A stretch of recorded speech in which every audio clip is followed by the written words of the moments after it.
क्यों? अस्सलाम वालेकुम ख़वातीन व हज़रात, Smack group of marketing and sales की जानिब से मैं हूं तैयब इजाज़। और आज का जो वीलॉग है ये उन तमाम लोगों के लिए है जो इस्लामाबाद के पोस्ट सेक्टर में, जैसे कि F6, F7, E7, जितने भी प्राइमरीली जो नीश सेक्टर्स हैं और जहाँ पे पार्लियामेंट हाउस, जहाँ पे प्रेसिडेंसी, जहाँ पे सारी ये चीज़ें जो मेन इस्लामाबाद है उसको कनेक्ट करता है, और वहाँ के पोश हिस्से में एक ऐसा घर लेना चाहते हैं जो कि रेनोवेट हो सकता हो या डिमोलिशेबल हो, और वो पुराना घर ख़रीदना चाहते हैं जो कि इस्लामाबाद बनते हुए, जब इस्लामाबाद बना था इन लेट 60s, उस वक़्त वो घर बने थे, और आज की तारीख़ में वो पर्टिकुलर घर उसी हालत में फॉर सेल हैं। अगर आप ऐसा कोई इरादा रखते हैं, अगर आप ओवरसीज़ पाकिस्तानीज़ हैं या लोकल पाकिस्तानीज़ हैं, तो इस वीलॉग को आपने ज़रूर सुनना है। अस्सलाम वालेकुम, मैं तैयब इजाज़ हूँ, और बहुत सारे लोग, अक्सर ओवरसीज़ पाकिस्तानीज़, बहुत सारे लोकल पाकिस्तानीज़ हमें हमेशा रब्ता करते हैं। बहुत सारे डिफरेंट प्रोफेशन से ताल्लुक़ रखने वाले लोग हमेशा रब्ता करते हैं, और बहुत सारे लोगों की ख्वाहिश है कि इस्लामाबाद के पोस्ट सेक्टर में उन्हें अपनी ज़ाती ज़मीन या ज़ाती घर, या बहुत सारे ऐसे लोग हैं जो एक पुराना घर को भी अवेल करना चाहते हैं जो कि एग्जैक्टली डिमोलिशेबल होता है, डिमोलिश किया भी जा सकता है, लेकिन स्ट्रक्चर को यूटिलाइज़ करके रेनोवेट भी किया जा सकता है। Both the options are there. Islamabad के अगर हम पोस्ट सेक्टर की बात करें, top of the list sectors की बात करें, तो मेन इस्लामाबाद अगर हम काउंट करते हैं, 3-4 सेक्टर्स हैं जो कि बहुत बड़े, बहुत इंपॉर्टेंट हैं। सबसे top of the list important sector E7। Such polarization की अगर मैं बात करूं, इस्लामाबाद जब बना था तो इसकी पोलराइजेशन की गई थी।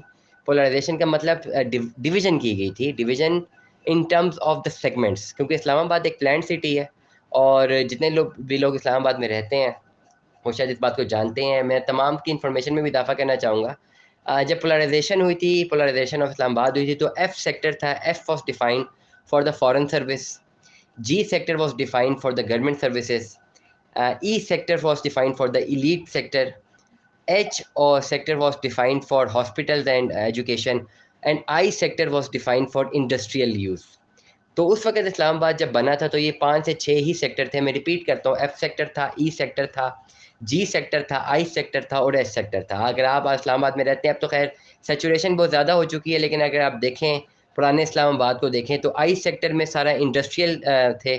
आज भी इंडस्ट्री सारी आई सेक्टर में मौजूद हैं। जी सेक्टर में तमाम गवर्नमेंट ऑफिशियल्स के जो रेजिडेंसीज़ थी, जो ऑफिसेज़ थे, वो जी सेक्टर में थे ज़्यादातर। आज भी आप देखें, रेजिडेंसीज़ सारी आपको जी सेक्टर में नज़र आती हैं, गवर्नमेंट सेक्टर की। एफ सेक्टर में फॉरेन सर्विस थी सारी, एम्बेसीज हो गई, जितने भी लोग जो फॉरेनर्स थे वो एफ सेक्टर वहाँ पे अलॉट किया गया था उन्हें।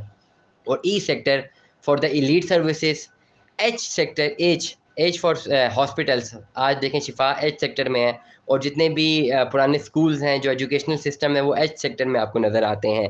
तो that was the polarization of Islamabad. बहुत सारे ऐसे ओवरसीज़ पाकिस्तानीज़ हैं, बहुत सारे लोकल पाकिस्तानीज़ हैं जो कि इस्लामाबाद के एफ सेक्टर में, एफ फॉर फ्लावर, वहाँ पे अपना एक घर ज़मीन लेना चाहते हैं। लेकिन अब तो इतनी डेवलपमेंट हो चुकी भी है, और अब जो ज़मीन है डेफ़िनेटली वो है ही नहीं, और बहुत कम ज़मीनें हैं, और जो घर ज़मीन थी उसमें ऑलरेडी बहुत ही मॉडर्न स्ट्रक्चर पे ऐसे घर खड़े हो चुके हुए हैं जिनको बाय करना अब डेफ़िनेटली एक्चुअल रेंज से काफ़ी बाहर है। इस पूरे सेक्टर में बहुत लिमिटेड ऐसे घर हैं जो कि ज़ाती तौर पे मुझे भी बड़े पसंद हैं, जो कि उस वक़्त बने थे जब इस्लामाबाद इस्टैब्लिश हुआ था। पुराने घर हैं, नक्शा भी पुराना बना हुआ है, और अपनी उस असल हालत में मौजूद हैं।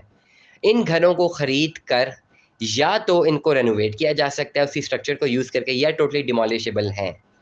आप तमाम लोग जो मुझे सुन रहे हैं, तमाम तर ओवरसीज़ पाकिस्तानीज़, तमाम तर लोकल पाकिस्तानीज़, अगर आप इस्लामाबाद के एफ सेक्टर में, आपको बैक एंड पे इसकी तमाम विजुअल नज़र आ रहे हैं। अगर आप एक डिमोलिशेबल घर लेना चाहते हैं, अप्रॉक्सीमेटली इसका जो साइज़ है वो 1 कनाल तक का है, आप दिए गए नंबर पर, दिए गए व्हाट्सएप नंबर पर रब्ता कर सकते हैं। Smack group of marketing and sales की जानिब से तैयब इजाज़ को सुनने का बहुत बहुत शुक्रिया। दुआ में याद रखिएगा, अपना ख्याल रखिएगा, बिल्कुल भी देरी मत कीजिए। कैपिटल स्मार्ट सिटी में अपना प्लॉट बुक कीजिए। कौन सा प्लॉट कब कहाँ बुक करवाना है, मुझे हमें रब्ता कीजिए, हम आपको प्रॉपर डिलीवर करेंगे exact information, and we will make sure कि आपका कहीं पर भी नुकसान ना हो। सो बहुत शुक्रिया मुझे सुनने का। Stay tune with us. अल्लाह हाफिज़।